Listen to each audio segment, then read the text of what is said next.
Hi everyone, I'm Akriti and my teammates are Nakul, Jing and Anand. We are all Northeastern students majoring in computer science. This fall we worked on the project titled Cloud Native High Performance Computing as a part of our course Fundamentals of Cloud Computing. Before going forward, a brief idea of Lustre and Kubernetes. Lustre is a very popular high performance computing storage system used mainly by scientists and engineers for performing tasks with high performance needs, such as number crunching, climate prediction, or financial forecasting. Kubernetes is a container orchestration system from Google and it has many benefits including automatic deployment, scaling, and management for containerized workloads. Kubernetes will control for you which server will host the container and how it would be launched. One of the best ways to get started with cloud native architecture is using Kubernetes. Let's take a look at the current scenario. Currently, it's very complicated for any system administrator or a user to set up the infrastructure if they want to use Lustre on cloud or any normal machine. Since Lustre is not available in default Linux distribution, they have to manually modify the kernel packages to set up Lustre. It is also difficult to add or remove nodes as per the requirements.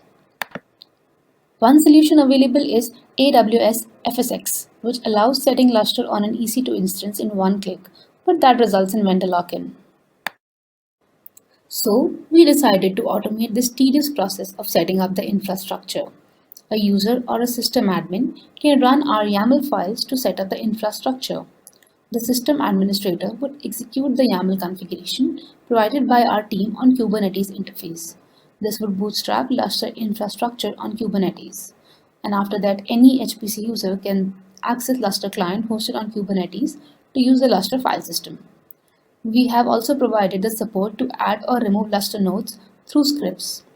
Our stretch goal was to automate Lustre bootstrapping, configuration, scaling, and tolerance to node failure on Kubernetes infrastructure. And here is something that is relevant to how we felt when we initially started exploring our project.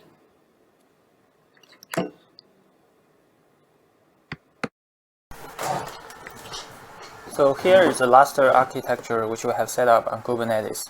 Lustre has four components. The MGS is the registry of all active Lustre servers and clients. The MDS provides the index of a Lustre file system. The OSS provides the bulk storage of data. The client provides the interface for applications, and they can access and use the file system. As we already discussed, Kubernetes is a container orchestration system. Here are some Kubernetes concepts. The container is application level virtualization. Compared with virtual machine, it's an abstraction at a higher level, which only deals with software and are more lightweighted. The containers are usually wrapped into pods in Kubernetes, and it is the basic unit of orchestration. The containers inside the same pod will share the resource, including storage and local network. Data in the container are easy to get lost, especially when the container crashes. So we need a way to persist data. A persistent volume, PV, is an abstraction for such storage. And the persistent volume claim, PVC, is a request for such storage. The storage admin will focus on provisioning the PVs, and the developer will use a PVC to acquire this PV and use it in a pod. In our project, the Lustre file system will be running on Kubernetes cluster to automate the container deployment, scaling, and management. You can see that each component is running inside the pod. Here, the OSS pods can be easily replicated according to what we need. The challenge is that the Lustre component is implemented as kernel modules, and containers don't include any part of the kernel or kernel modules. So we need a solution for that. So a solution to this challenge is to use KubeVirt. It's an extension for Kubernetes, and it enables us to run the virtual machines in Kubernetes cluster. The KubeVirt uses Docker image to boot the virtual machines. The Docker image can be understood as a snapshot of the containerized runtime environment. They can be built, shared, and run across all the Docker platforms. There are some sensitive secure information like user credentials that need to be stored somewhere. And we use the Kubernetes secrets to do this. It's just an object that contains all this sensitive information. And the way we create the secret is by providing a Kubernetes startup script. By this, we automate the setup of Lustre Bootstrap and include the required steps into the script and create the secret. When the virtual machine is booted up, the startup script will enable and configure all the Lustre components. Let's now look at how we create the Lustre Docker image.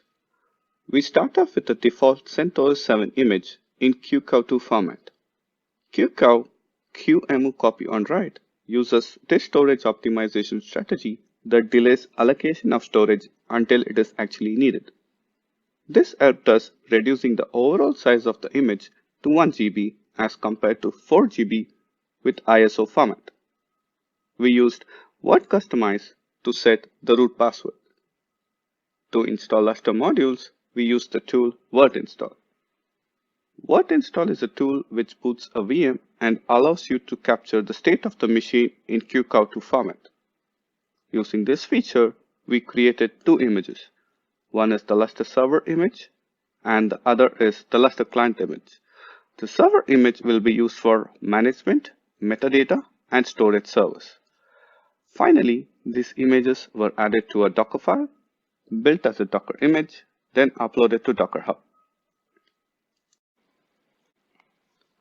Before we look into the YAML file configuration details, let us have a quick recap into the Lustre architecture. There are four main components.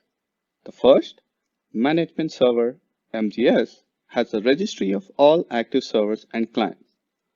The second, Metadata Server MDS, provides the index for Lustre file system. The third, Object Storage Server OSS, provides bulk storage of data. The last, Client, which provides the interface for applications that want to access and use Lustre file system. This file config creates the MDS virtual machine. To run Lustre, we need VMs in Kubernetes. KubeVirt provides this ability. Here, we are specifying the API version to be KubeVirt and the kind to be virtual machine instance to launch a virtual machine. Next, we specify the host name to be Lustre MDS and the subdomain default Lustre is used for name resolution. We use three different disks to achieve specific functionality. The first is the container disk, which contains the Lustre server image. Here we are specifying Lustre server image, and if it was for a client, it would be the Lustre client image. Let's move on to the other disks. Here we have a persistent volume claim, which provides the storage for the MDS server.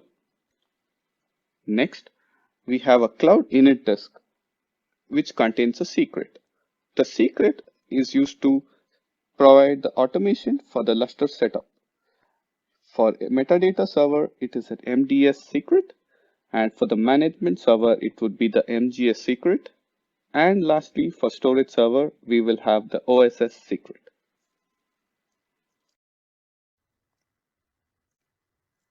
Before we move on to the live demo, we wanted to give you a brief overview of the steps involved in creating a management server MGS on Kubernetes.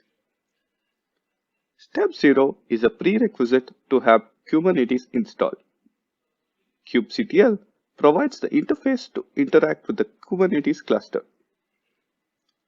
Step 1. We create a secret from the startup script for MGS. This enables Lustre modules and configures it as an MGS server. Step 2. We allocate storage for the MGS by persistent volume. Step 3.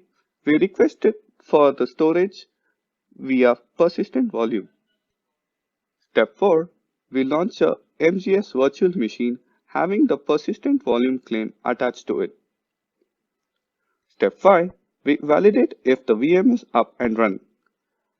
One important point to note here is that all the steps involved don't include any Lustre specific commands, and we just use kubectl commands to create the Lustre MGS component.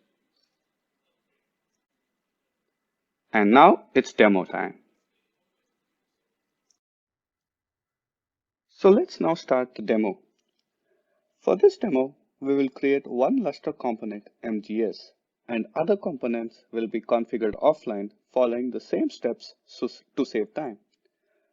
Currently, I'm logged into the Kubernetes cluster which we created on MOC.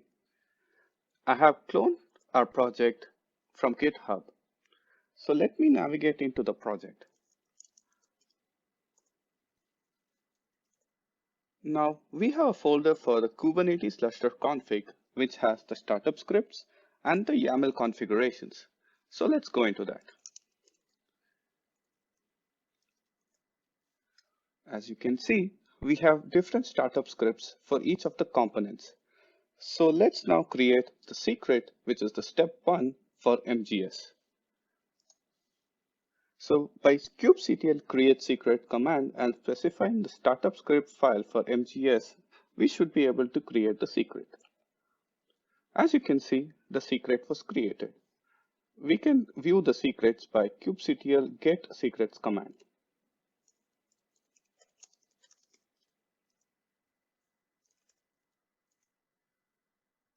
So the default token, which is already present, that is given by Kubernetes. But as you can see, there is a Lustre MGS secret, which we just created. Let me clear the screen. So now let me navigate into the YAML folder where all the YAML scripts are present. And let me list all the files. As you can see, there are many YAML files for each of the components. We have split YAML files into different separate files because of simplicity. So let's stick to MGS and create the different steps we need to create the Lustre MGS component. So let's go to step 2. That is to create the persistent storage for MGS. So as you can see, there is a pv.mgs file, which I will use to create the persistent volume. So we would create by kubectl create -f to specify the file and pv-mgs.yaml. As you can see, the persistent volume for MGS was created. So let me view it by kubectl get pv. So it is a 50 GB capacity, and we have created persistent volume for MGS successfully. So let me clear the screen. Let's go on to step 3. Now we have to claim the persistent volume which we just created to assign the storage to MGS. So we will again run kubectl create -f pvc-mgs.yaml, which is present in the directory. So that is successful as well. We can view it by kubectl get pvc. So this is now claimed. The 50 GB capacity can now be assigned to the MGS virtual machine, which we will launch now. So let's now go to step 4 to create the virtual machine of MGS.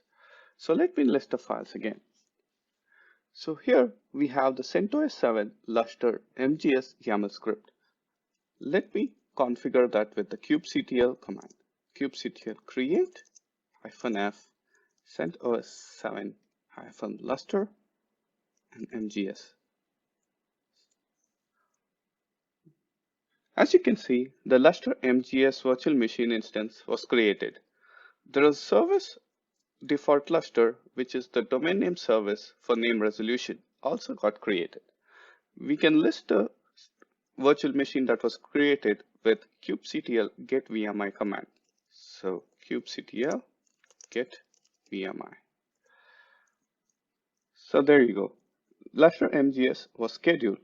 Usually it takes around 3 to 4 minutes for the virtual machine to be up and running.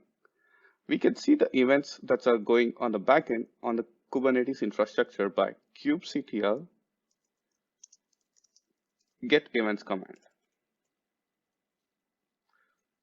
As you can see, it tried to launch the Lustre virtual machine.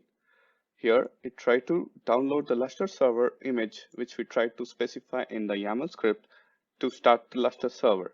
As it's already present on my local machine, it's using that. So I will create offline the rest of the Lustre components to create the entire Lustre architecture.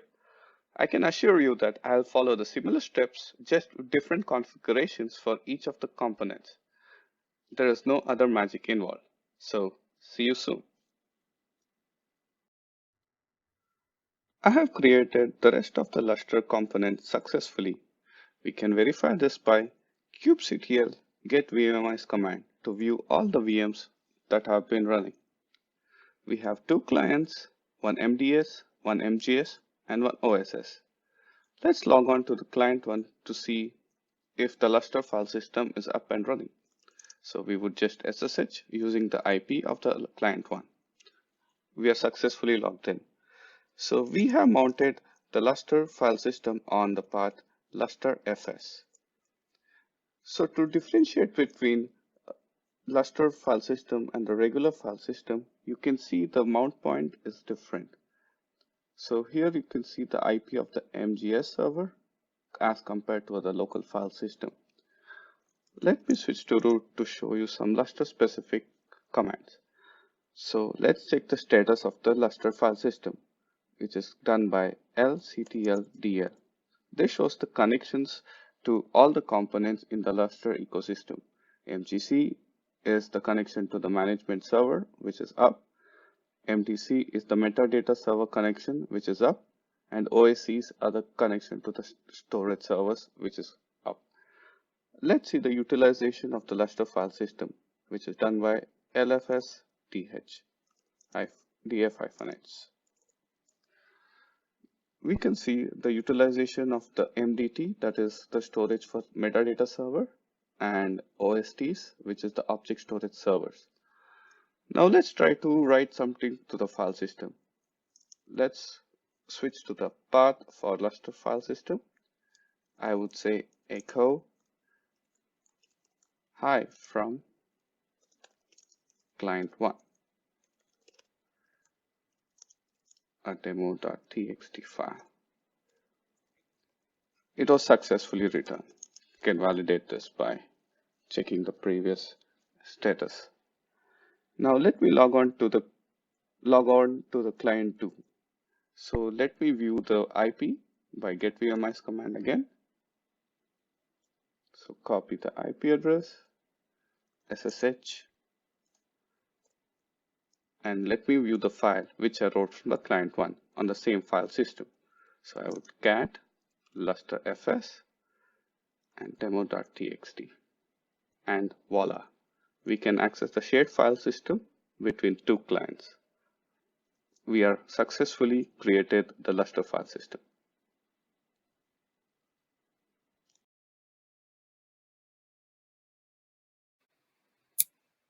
So what are the current limitations of our work? If an administrator wants to change their Lustre bootstrapping configuration, it is quite an arduous process.